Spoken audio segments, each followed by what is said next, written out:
ABC sobre las víctimas del conflicto armado en Colombia.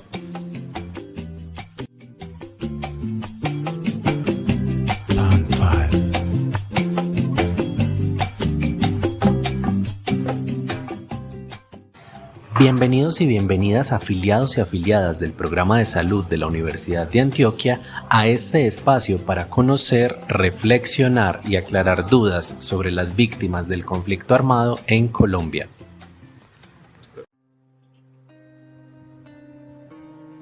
Mi nombre es Hugo Alberto Buitrago Montoya, soy profesor de la Universidad de Antioquia y en este momento funjo como director de la Unidad Especial de Paz. Muchas gracias, profesor, por aceptar esta invitación. Cuéntenos, por favor, un poco sobre el contexto histórico, cultural y sociopolítico del conflicto armado en nuestro país, Colombia. Muy bien, bueno, podríamos decir que la investigación de todo tipo que se ha hecho en el país, los estudiosos del conflicto armado en Colombia, coinciden como en los siguientes elementos que son la causa del conflicto armado en Colombia. Y creo que este es un resumen muy sucinto del asunto, pero podríamos plantear entonces básicamente que las causas son las siguientes. Una de ellas tiene que ver con la tenencia y el uso de la tierra. Digamos que allí ha habido una fuente de conflicto permanente en el país, en tanto que la propiedad de la tierra está concentrada en muy pocos y la gran mayoría de campesinos no tienen acceso a la tierra y por lo tanto no tienen acceso al uso del cultivo de la misma. Entonces, de alguna manera podríamos decir que en Colombia el uso de la tierra sigue estando caracterizado por el latifundio, o sea, hay grandes extensiones de tierra en manos de muy pocos y buena parte de esa tierra también, debido a su extensión, son tierras improductivas o mucha de ella dedicada a la ganadería, con las consecuencias que eso tiene para la tierra misma, para el uso de esa tierra, que luego se vuelve muy difícil poderla cultivar. Entonces ahí hay un tema que siempre fue razón del conflicto colombiano: el uso y tenencia de la tierra. Ese es un elemento importante a destacar. 2. El otro aspecto que tiene que ver con los conflictos que se desarrollan en el país tiene que ver con el régimen político y la posibilidad y la participación de amplios sectores de la sociedad en la política, con verdaderas posibilidades de elegir y de ser elegido. Entonces hay un régimen político que de alguna manera también cercena la posibilidad de muchos habitantes de este país de poder tener una posibilidad real de ejercer el derecho en la política de elegir y ser elegido. Entonces digamos que ese régimen político ha permitido que la participación política de las personas esté supeditada a los procesos electorales, que si bien hacen parte, digamos, del proceso democrático y participativo del país, no constituyen en esencia la verdadera participación política. Entonces, ese es un tema que ha tenido implicaciones enormes en el país para desatar también acciones de violencia.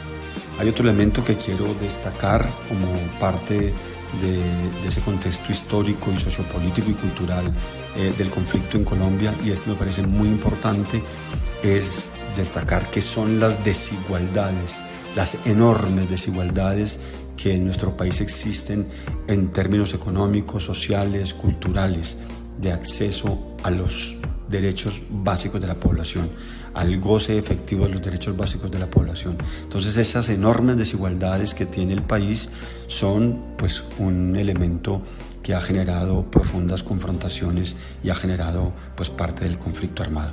Digamos que en ese contexto, estos tres elementos, que si yo los abordo de manera separada, todos ellos están íntimamente relacionados y son fuente fundamental del conflicto. Habría que anexar un elemento de los últimos años, sobre todo a partir de la década del 80 hacia acá, fundamentalmente por supuesto, que es el fenómeno del narcotráfico. ese fenómeno del narcotráfico tiene también un arraigo en estos tres elementos que yo acabo de mencionar, pero sin duda el narcotráfico imprime un elemento de violencia muy fuerte porque pudo permear no solamente a los grupos armados en el conflicto colombiano, sino a buena parte de la sociedad, a todas las capas de la sociedad, a las capas empresariales, políticas y por supuesto al conjunto de la sociedad. Y ese fenómeno del narcotráfico tiene implicaciones culturales muy fuertes que hoy están arraigadas en tan poco tiempo, digamos, esas prácticas narco están arraigadas hoy en la cultura cotidiana de la gente. Y en ciudades como la nuestra, Medellín, por ejemplo, o en Cali y en algunos otros escenarios geográficos del país, esa cultura se ha instalado de tal manera que hay que hacer un proceso muy fuerte de construir una cotidianidad de la paz, una cultura cotidiana de la paz para poder superar el arraigo que tiene hoy la cultura traqueta en los comportamientos de nuestros jóvenes, de nuestros niños, de nuestras niñas, en fin, una sociedad traquetizada y que esa cultura ha tenido que se ha incrustado de tal manera en la cotidianidad nuestra que ya es un elemento también sociopolítico y cultural considerado como un fenómeno de desarrollo del conflicto armado en el país. Háblenos, por favor, sobre algunas nociones de derechos humanos y derecho internacional humanitario. Muy bien, podríamos, grosso modo, plantear dos elementos esenciales para la construcción de la paz. La construcción de la paz está basada fundamentalmente en la posibilidad de la profundización de la democracia. Ese es un elemento esencial. Pero el otro elemento fundamental para la construcción de la paz tiene que ver con la garantía y el goce pleno de los derechos humanos. Entonces, digamos que en ese ámbito los derechos humanos constituyen aquellos elementos fundamentales, esenciales para la vida digna de las personas. Y un país que tenga garantizados los derechos humanos básicos es un país que podríamos decir tiene en su esencia garantizada la dignidad de la existencia de su población. Y para ser muy concretos, el tema de los derechos humanos fundamentales tiene que ver con asuntos fundamentales. Por ejemplo, el primero, que está consagrado, por supuesto, en la Constitución, el primero, el derecho a la vida. Pero ojo, es un derecho a la vida digna. Entonces, ese derecho a la vida digna significa tener el derecho a la educación, a la alimentación, el derecho a la salud, el derecho a la participación, el derecho a tener resueltas las necesidades básicas y fundamentales de la existencia. Entonces, la base fundamental que hay en el tema de los derechos humanos es, en última instancia, la dignidad de la vida, ¿cierto? Eso es muy importante, la dignidad de la vida. Y en nuestro país es evidente por las estadísticas en relación con la pobreza, la miseria, el tema de no tener el derecho a la alimentación. Nuestro país tiene un altísimo porcentaje de población sin acceso a una alimentación adecuada, sin acceso a educación, sin acceso a salud, etcétera, etcétera. Esos niveles tan elevados de no poder acceder a esos elementos básicos de la existencia hace que efectivamente nuestro país no cumpla a cabalidad con la garantía plena de los derechos y por lo tanto un amplio espectro de nuestra sociedad no tiene una vida digna, y ese es un compromiso fundamental que tendríamos que asumir pues como sociedad y como país en la perspectiva de la garantía y el goce pleno de los derechos. Y en relación con el derecho internacional humanitario, digamos que dado que nuestro país enfrenta un conflicto armado ya de 6 o 7 décadas casi, ese conflicto armado pues ha hecho que el país adopte desde el punto de vista institucional una serie de definiciones que se han hecho en el marco del derecho internacional humanitario. Por ejemplo, el Estatuto de Roma, para poner un ejemplo, que significa un compromiso del Estado colombiano en garantizar aún en medio del conflicto los derechos humanos. Porque el conflicto armado, la guerra como tal, aunque sea cruel, se ha planteado a nivel internacional que tiene límites, y nuestro país ha desbordado todos los límites de la guerra. Las atrocidades por las que hemos pasado, ejercidas por unos y por los otros, es decir, ejercidas por los paramilitares, ejercidas por las guerrillas, ejercidas por la propia fuerza pública, han demandado que el derecho internacional humanitario haga parte, digamos, como de un asunto constitutivo del país. Y pese a eso, pese a la adopción del derecho internacional humanitario, el país no ha sido capaz de frenar, digamos, las atrocidades de la guerra. Pero eso es un asunto, por supuesto, que se va avanzando poco a poco. La doctrina militar, la doctrina de seguridad adoptada en el país, de alguna manera negó la implementación del derecho internacional humanitario en el conflicto armado colombiano. Entonces ese conflicto ha demandado, como dije, que el derecho internacional humanitario se ponga sobre la mesa, dadas precisamente las atrocidades que de todos los lados se han ejercido en el marco del conflicto armado.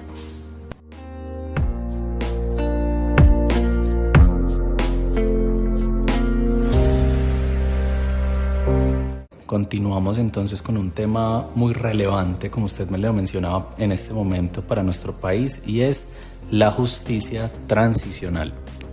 Bien, este es un capítulo muy importante en el acuerdo de paz firmado entre las extintas guerrillas de las FARC y el Estado colombiano. Adentro de ese acuerdo quedó justamente la creación de la Jurisdicción Especial para la Paz, la JEP, que estaba encargada justamente de adelantar los procesos de justicia transicional para los miembros de las FARC y de la fuerza pública y de terceros comparecientes en el marco del conflicto por sus responsabilidades en delitos de lesa humanidad. Entonces, lo primero es que hay que aclarar que la JEP no es un tribunal de impunidad para las FARC, como algunos han querido hacer notar. La JEP es un tribunal de justicia transicional para los miembros de las FARC, la fuerza pública y los terceros civiles comparecientes que quieran acogerse a ella. Entonces, esta justicia transicional es muy importante porque establecen la posibilidad de que los implicados en crímenes de lesa humanidad en el marco del conflicto armado, para que pudiera darse un proceso de negociación y una dejación de armas, asuman procesos de justicia restaurativa, es decir, una justicia que repara a las víctimas. En este momento se están llevando a cabo los macrocasos que la JEP viene investigando, en todos ellos implicados miembros de mando de las FARC, miembros también del ejército, en donde ellos están reconociendo su responsabilidad, en donde están aportando pruebas a la verdad y donde están estableciendo compromisos de no repetición. Entonces es muy importante, eso es muy importante que acabo de decir. Asumen la responsabilidad, aportan pruebas de esa responsabilidad y sobre todo el compromiso de no repetición. Y en el marco de esa justicia transicional, en el país se ha establecido un tema que se denomina los TOAR. Eso traduce trabajos, obras y acciones con sentido reparador y restaurador. Es decir, que esa justicia transicional está pensada para que sean finalmente las víctimas las que sean reparadas y restauradas en sus derechos fundamentales violados en el marco del conflicto armado. Esa justicia transicional entonces va a establecer un debate en el país tremendo entre la justicia punitiva, aquella que está pidiendo cárcel. Hay sectores de esta población que están pidiendo la hoguera, la horca, la pena de muerte para quienes infringieron los derechos humanos y el derecho internacional humanitario y cayeron justamente en crímenes de lesa humanidad. Y esta justicia especial para la paz, que está planteando un proceso de justicia transicional que lo enmarca en términos de una justicia de reparación y restauración de las víctimas, y que por lo tanto las penas en este caso son alternativas, porque son penas vinculadas, como digo, al ejercicio de reparar a las víctimas de manera integral. Ese es el gran debate que se va a plantear, va a establecer nuevamente, a mi juicio, una nueva división en este país entre quienes defienden la justicia punitiva, el castigo, la cárcel, la cadena perpetua, los que aspiran a la pena de muerte, etcétera, etcétera, y aquellos que defienden la importancia de una justicia transicional hacia la paz y que, como digo, está determinada y fundamentalmente establecida en términos de una justicia reparadora y restauradora de los derechos de las víctimas. Ese es el gran debate que se viene.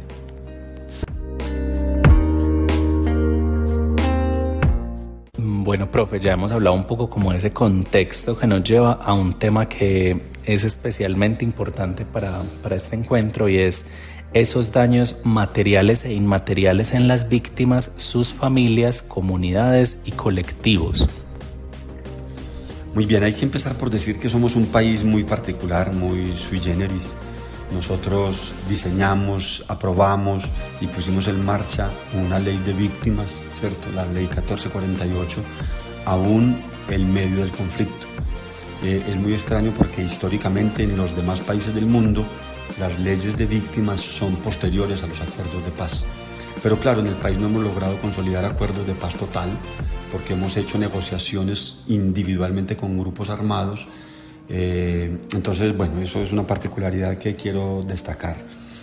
Y decir que por fin, hacia finales de los años 90 y sobre todo en la década del 2000 al 2010, el tema de las víctimas se puso al centro de la discusión y del debate nacional. Entonces está, como les digo, la ley 1448, pero antes de esto estuvo la ley 387, que fue la ley que garantizaba los derechos de las poblaciones desplazadas, y también estuvo la sentencia T025 de la Corte Constitucional del año 2004, que garantizaba también y que culminaba al Estado al cumplimiento de lo planteado en la ley 387. Pero lo cierto del caso es que se pone al centro las víctimas justamente porque ya era innegable para el país y para la sociedad colombiana, primero, el número de víctimas. Nosotros estamos hablando cerca de 9,5 millones de víctimas del conflicto armado. Eso es una atrocidad, ¿cierto? Es decir, es Bogotá entera y el área metropolitana como si fuera víctima del conflicto armado, ¿cierto? Entonces, esas víctimas se pusieron al centro porque era innegable la afectación que había tenido la población civil en el marco del conflicto. Es muy importante decir, por ejemplo, que en el informe de la Comisión de la Verdad se estableció, ¿cierto?, que la mayoría de las víctimas del conflicto armado no fueron combatientes ni del uno ni del otro lado, sino que la mayoría de las víctimas del conflicto armado fue y seguirá siendo la población civil. Eso es muy importante.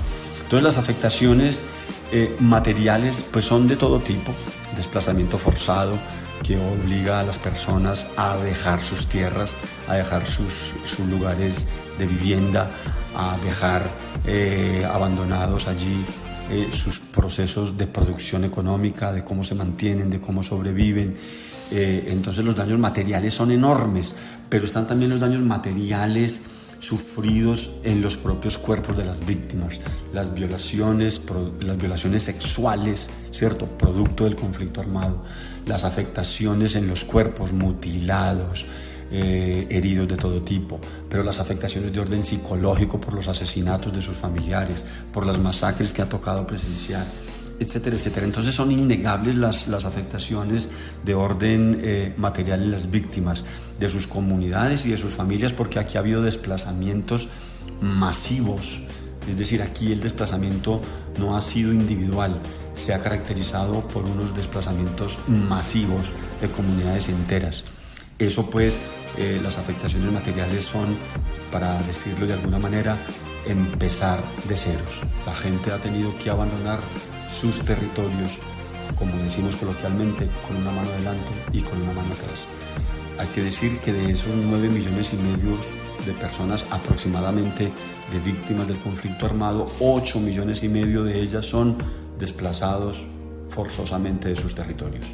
Entonces ahí hay un tema muy teso, porque la gente casi que el desplazamiento te arroja de manera contundente de un día para otro a la pobreza y a la miseria. La gente llega a los centros urbanos en condiciones de vulnerabilidad económica, social, política enorme.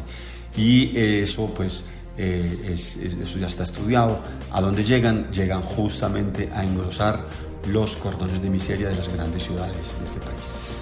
Eso es un tema innegable. Pero hay un asunto muy importante en relación con los daños inmateriales, esos intangibles que no son medibles en la estadística. En la Corte Constitucional, cuando se promulgó la sentencia T025, se discutió muchísimo el carácter de hasta qué momento podía llegar o no llegar a ser desplazada una persona. El magistrado Efraín Cepeda, a quien se le conoció en su momento como el padre de la sentencia, en procesos de estudio con universidades y demás, llegaron a la conclusión que había una condición que era irreparable y que por lo tanto la condición de desplazamiento forzado por la violencia no se superaba nunca, y tenía que ver con el desarraigo. Cuando hay un desplazamiento, el desarraigo es total, y es el desarraigo de los referentes culturales, sociales, pues por supuesto también económicos, espaciales, en los que la gente finca, digamos, la posibilidad de ocupar un lugar en el mundo. Y ese desarraigo no hay cómo medirlo. Entonces, cuando se da el desarraigo, resulta que tú ya no tienes las redes sociales que tenías, ya no tienes las redes familiares que tenías, ya no tienes los referentes culturales con los cuales tú estabas, digamos, construyendo una identidad territorial y cultural en esa zona. Y ese desarraigo es insuperable, no es recuperable, y eso no hay cómo medirlo. Y allí están todas las afectaciones de orden psicológico, emocional, etcétera, que hacen tan complicado que efectivamente se haga un proceso de reparación integral en las víctimas.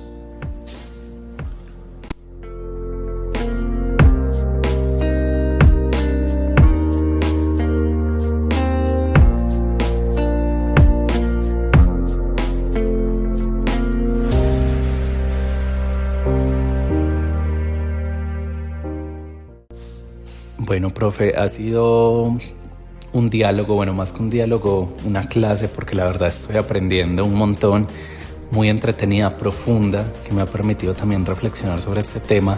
Y llegamos a un último tema, valga la redundancia, en el que usted nos va a orientar, y es el tema del derecho a la verdad, la justicia y la reparación integral de las víctimas. Muy bien, digamos que el Estado colombiano, como lo mencionaba ahora, en la ley de víctimas, en la 1448, en la ley de víctimas, en la propia sentencia de la Corte Constitucional, la T025, se empezó a hablar del concepto de reparación integral de las víctimas. Y entonces tenemos la necesidad, la urgencia de país y de sociedad de reparar integralmente a las víctimas. Esa reparación pasa pues por muchos aspectos. Digamos que está la reparación económica, ¿cierto? Intentando que las personas vuelvan a tener la posibilidad económica de la sobrevivencia. Están las reparaciones materiales en relación con lo que perdieron, sus casas, sus viviendas, sus tierras, en fin. Entonces hay reparaciones de orden económico, hay reparaciones administrativas que tienen que ver con el reconocimiento económico por el asesinato de familiares, en fin, eso es muy importante. Pero las víctimas están reclamando el derecho a la verdad y a la justicia. Eso es muy importante. Hay víctimas que ni siquiera están pidiendo que se les reconozca económicamente su daño o su afectación, o que se les reconozca patrimonialmente los asuntos que afectaron toda su sobrevivencia y existencia. Hay víctimas que están pidiendo sobre todo que les cuenten por qué mataron a sus seres queridos, por qué los asesinaron, que haya una verdad que pueda resarcir la memoria y el buen nombre de sus familiares, porque muchos de ellos fueron matados en el marco del conflicto y acusados de manera ignominiosa, o como paramilitares, o como guerrilleros. Recordemos la historia nefasta de los falsos positivos, de los más de 6.000 casos comprobados de falsos positivos. Las familias están reclamando la verdad de lo que pasó, por qué pasó, cómo pasó, quiénes son los responsables, y que los responsables reciban un castigo justo, que haya justicia. Entonces, para las víctimas es muy importante, digo, que haya una reparación económica, administrativa, por supuesto, pero hay víctimas que renuncian a ello, y renuncian a ello porque en el fondo la única manera de poder sanar y de poder estar tranquilos es conocer la verdad y quién fue el responsable del asesinato o de la masacre o del desplazamiento, quién es el responsable, y que ese responsable tenga un castigo justo. Entonces, la reparación integral a las víctimas, pues es todo eso, ¿cierto? Es la reparación de los derechos fundamentales sobre los cuales tuvo una afectación directa. Pero voy a insistir muchísimo en esa reparación que tiene que ver con la verdad, la justicia. Y un elemento que está contemplado en la ley, que está contemplado en los acuerdos, que está contemplado en la JEP, es la garantía de no repetición. Ese es el elemento central. Y pasa por eso, porque haya justicia, porque haya verdad y porque haya garantía de no repetición. Lo material y demás, eso termina resolviéndose. No digo que no sea importante, y las víctimas también lo están reclamando, pero el centro del reclamo que hacen las víctimas y el centro de esa reparación es el derecho a la verdad. Es la necesidad de saber por qué pasó, qué fue lo que pasó, por qué pasó, cómo pasó, y que eso tenga un castigo justo, y que en ese proceso la memoria de las víctimas, el buen nombre de las víctimas sea resarcido. La memoria y el buen nombre, que es lo que en buena medida están haciendo las víctimas de los falsos positivos. Verbigracia mencionar el caso de las madres de Soacha, que no están pidiendo plata por nada, que no están pidiendo economías distintas para su reparación, están pidiendo es que se respete la memoria de sus hijos y se respete el buen nombre de sus hijos, que fueron asesinados y masacrados con la falsedad de ser miembros de grupos armados en los que ellos nunca hicieron parte, en los que nunca estuvieron. Entonces lo esencial aquí de esta reparación integral es de verdad la verdad, la justicia y la no repetición.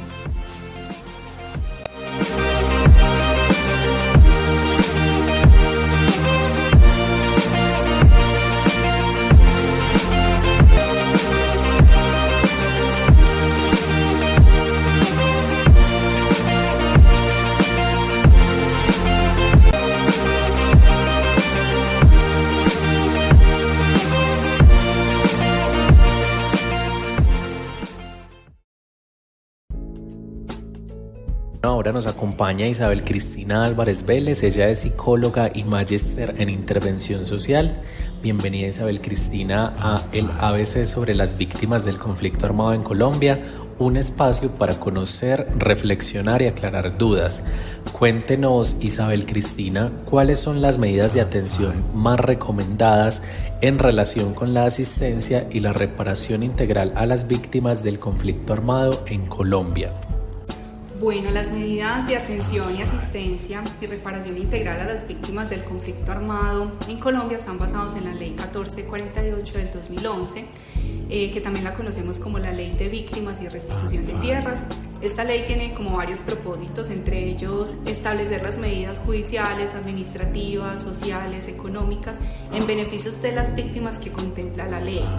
También busca trabajar por los derechos, el derecho a la verdad, la justicia, la reparación con garantías de no repetición y también pues, que se conozcan las condiciones de las víctimas y se dignifique la materialización de los derechos constitucionales que fueron afectados en materia de conflicto armado por los hechos violentos. Estas medidas comprenden la restitución, la indemnización, la rehabilitación, la satisfacción y las garantías de no repetición. Y cada una de estas medidas, pues, digamos que tiene en cuenta primero cuáles fueron esos derechos vulnerados y también las características de esos hechos victimizantes. Si fueron asuntos relacionados con desplazamiento o con desaparición forzada o con asesinato, mirar como cuáles fueron esas características del hecho victimizante y poder, pues, desde allí poder como atender la situación. Dentro de las medidas entonces están las acciones de restitución de tierras para víctimas de desplazamiento, También la indemnización económica, que en esta ley se encuentran como todos los procedimientos y criterios, montos y todos los lineamientos pues necesarios como para otorgar estas indemnizaciones. También las medidas de rehabilitación, que tiene que ver con todas esas acciones en función del restablecimiento de las condiciones tanto físicas como psicológicas de las personas, desde diferentes ámbitos, desde lo jurídico, desde lo médico, desde lo psicológico, desde lo social. Identificar cuáles de esas medidas se deben implementar, pero también teniendo en cuenta que esa implementación debe ser individual y colectiva. También se deben tener en cuenta las necesidades de las víctimas, de las familias, de las comunidades. Se debe tener en cuenta también todo lo que tiene que ver con perspectiva de género y las particularidades culturales, religiosas y étnicas de las comunidades. También están entonces las medidas de satisfacción, que son medidas que buscan el bienestar de las víctimas y la disminución del dolor. Están enfocadas en todo lo que tiene que ver con la verdad, con la recopilación de los hechos y en este sentido también como todo lo que tiene que ver con memoria histórica y también pues como con las acciones simbólicas que son importantes cuando hablamos de conflicto armado. Las garantías de no repetición, que pues hay muchísimas, pero podemos resaltar algunas como la desmovilización de los grupos armados al margen de la ley, la verificación de los hechos y la difusión pública y completa de la verdad, que esto pues es como bien importante, la aplicación de sanciones a los responsables, la prevención de las violaciones especialmente en las comunidades como más vulnerables como son mujeres, niños y niñas, y la creación pues como de pedagogías sociales y pues la ayuda humanitaria, que tiene aquí un papel fundamental, que busca asistir, proteger, atender las necesidades de las víctimas, ya sea desde lo material como por ejemplo alimentación, aseo personal, transporte, alojamiento, pero también desde la parte por ejemplo médica, de la atención médica o atención psicológica cuando sea requerido. Hay instituciones diversas pues como en función de todas estas medidas, entre ellas la Unidad para la Atención y Reparación Integral de las Víctimas, la Defensoría del Pueblo, la Procuraduría General de la Nación, que son entidades que deben pues como procurar coordinarse para asegurar que las víctimas reciban el apoyo necesario y garanticen pues su derecho a la justicia y a la verdad.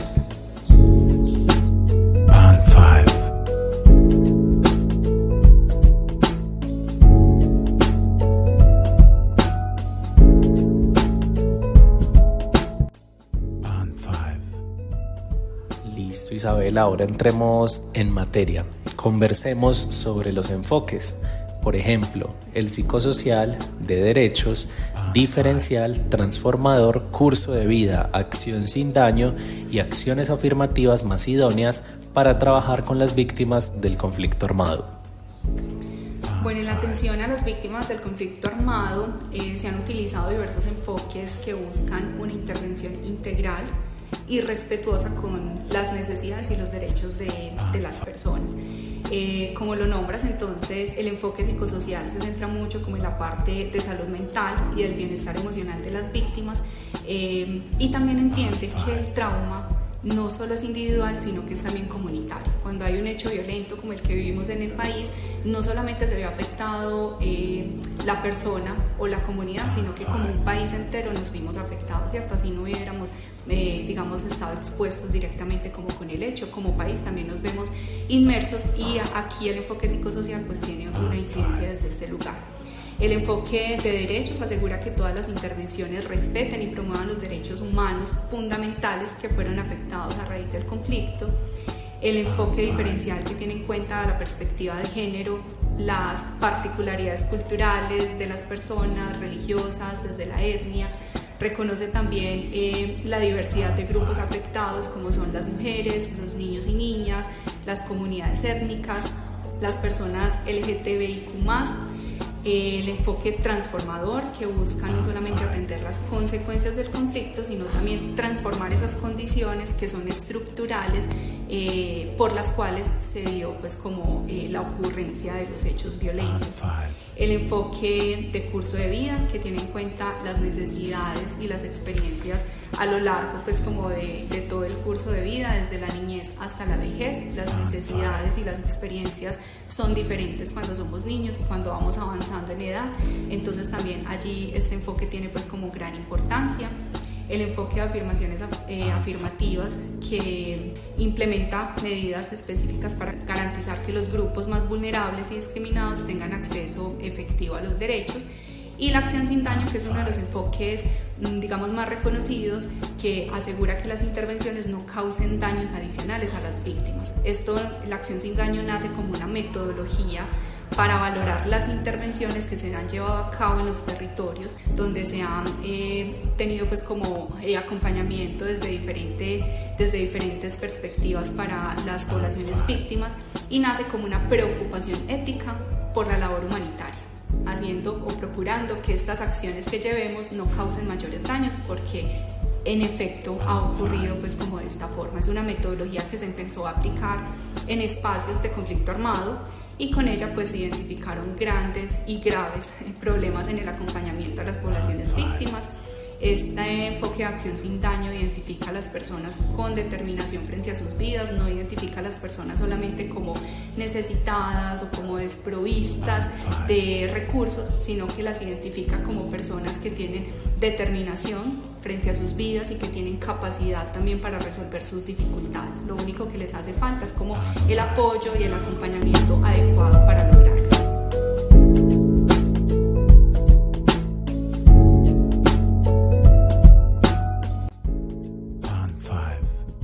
Bueno, Isabel, muchas gracias por esa información tan completa. ¿Qué tal si entonces hablamos ahora sobre las directrices de enfoque psicosocial en las medidas de atención, asistencia y reparación integral a las víctimas del conflicto armado? El enfoque psicosocial es un enfoque de intervención que tiene en cuenta la dignidad humana y la superación de los daños emocionales. Nace también como una reflexión ética frente a los procesos que las instituciones y los profesionales llevan a las comunidades donde hay poblaciones víctimas del conflicto, y también pues como las implicaciones que esto conlleva. Este enfoque no se desliga del contexto social, político y cultural de las personas, porque entiende que el daño pues también se dio en esos lugares, ¿cierto? Como lo nombraba en la pregunta anterior, no solamente el daño fue individual, sino que también fue colectivo y de un país entero, y este enfoque por eso se centra no solamente en el individuo, sino que también procura una intervención más amplia que pone una mirada en el contexto, en lo social, en lo comunitario. Hay como dos asuntos importantes en este enfoque: uno es la resignificación de la identidad y el otro es el reconocimiento de los recursos personales y sociales, que son como, digamos, claves aquí. El primero de ellos, la resignificación de la identidad, porque las acciones violentas tienen gran incidencia en cómo las personas se perciben a sí mismos. De estas dificultades, de estas situaciones violentas, las personas quedan muy diferentes al hecho violento, ¿cierto? Se sienten inseguras, conviven con emociones relacionadas con el miedo, la vergüenza, la culpa, y empiezan a presentarse situaciones de salud mental como la ansiedad, la depresión. Entonces acá pues este enfoque se centra mucho como en este asunto de la identidad, y también el reconocimiento de recursos personales y sociales, que al igual que la acción sin daño, identifica que las personas, a pesar de las dificultades, pues cuentan con recursos y fortalezas importantes que ayudan también a sus procesos de intervención. Dentro de las directrices de este enfoque encontramos medidas de atención a las víctimas que incluyen la creación de espacios seguros para la expresión emocional, la promoción de la resiliencia, el fortalecimiento de las redes de apoyo comunitario. Es fundamental garantizar que estas intervenciones estén pertinentes también en relación a la cultura, a los contextos particulares de las víctimas y las comunidades, y que promuevan también como la participación de las víctimas en esos procesos de reparación, que esos acompañamientos, esas intervenciones que lleguen a las comunidades, las personas que viven allí también puedan participar desde las primeras fases, incluso en las fases evaluativas, porque es también reconocer su capacidad de agencia y la capacidad de superación en el trabajo.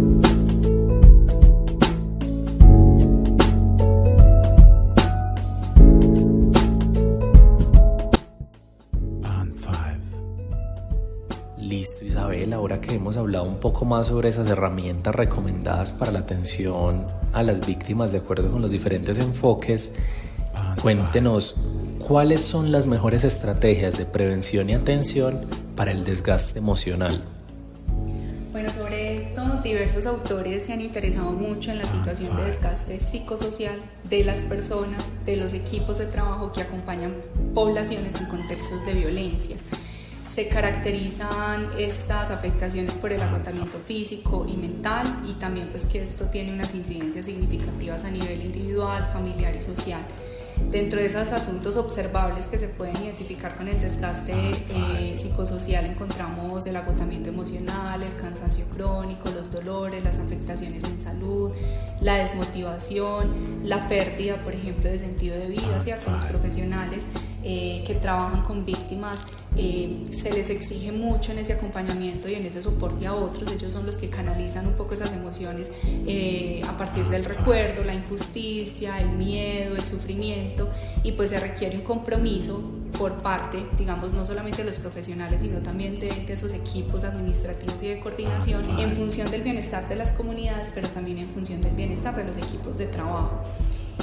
Allí pues es importante que los equipos puedan emprender prácticas de cuidado y autocuidado de la salud mental y física, como por ejemplo lo que tiene que ver con alimentación, con ejercicio físico, con las actividades de relajación, y contar con planes de apoyo donde se incluyan análisis de caso dentro de los equipos de trabajo, contención emocional también dentro de los equipos de trabajo, y sobre todo protocolos de seguridad, porque muchas veces trabajamos en espacios donde se ve amenazada la integridad o la vida también. Entonces digamos que así como para agrupar un poco como todo lo que tiene que ver con desgaste emocional, es importante tener en cuenta la supervisión y el apoyo profesional, facilitar espacios regulares para la supervisión y el acompañamiento psicológico de los trabajadores, espacios o talleres de autocuidado donde se les pueda enseñar sobre el manejo del estrés, sobre meditación, sobre ejercicio físico, sobre actividades recreativas. También espacios de desconexión y límites claros donde se fomente pues como esa separación o ese límite entre la vida laboral y profesional y personal, estableciendo límites pues como para que ese agotamiento no incremente. Todo lo que tiene que ver con redes de apoyo, ¿cierto? Las redes de apoyo de cada persona, desde la parte familiar, amigos, pero también redes de apoyo entre los colegas, que se puedan crear como grupos de profesionales para compartir experiencias y también estrategias de manejo emocional. Puede que yo tenga una afectación y como que esté un poco limitada en lo que puedo hacer, pero otra persona que trabaja también en mi misma área puede tener otros recursos que a mí me pueden facilitar. Y finalmente pues la formación continua, promover capacitaciones constantes sobre técnicas y enfoques para el manejo de estrés y el cuidado emocional para evitar pues como este tema de desgaste, pero también formación continua en temas de conflicto armado, ¿cierto? Porque en la medida que yo voy más fortalecido desde la academia, desde la práctica, puedo llegar a las comunidades con una mirada mucho más amplia y mucho más reflexiva frente a mi acción.